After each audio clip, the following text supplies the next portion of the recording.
د ننګرهار نازیان ولسوالۍ اړوند سروبي کلی په دغه کوچني کلي کې دوه کورنۍ چې د نږدې 2 کلونو راهیسې د یو بل دښمنې وي، اوس یې د سیمه ییزو مسؤلینو او قومي مخورو په منځګړیتوب ترمنځ روغه جوړه وشوه.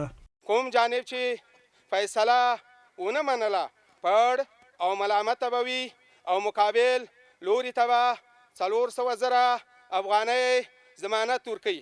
منځګړي وایي که کوم لوري د دې پریکړې خلاف اقدام وکړ پړه د 400,000 افغانۍ جریمه به هم قوم ته ورکوي.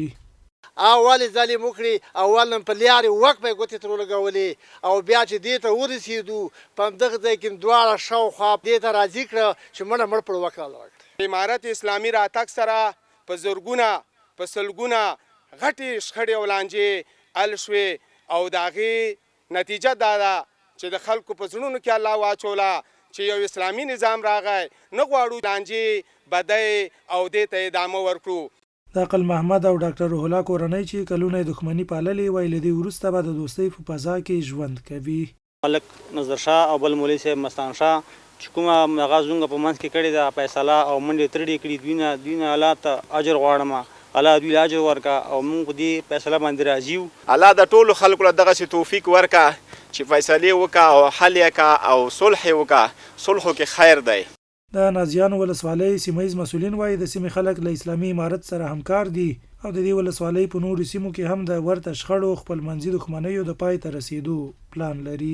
ډاکټر روح الله په نوم باندې او عقل محمد په نوم باندې د دوی ترمنځ تقریبا چې د 3 کالو بدي وه او په دې 3 کالانو کې یو بل ته مرګ ژوبله موختې وه د پټي په سر لانجه وه.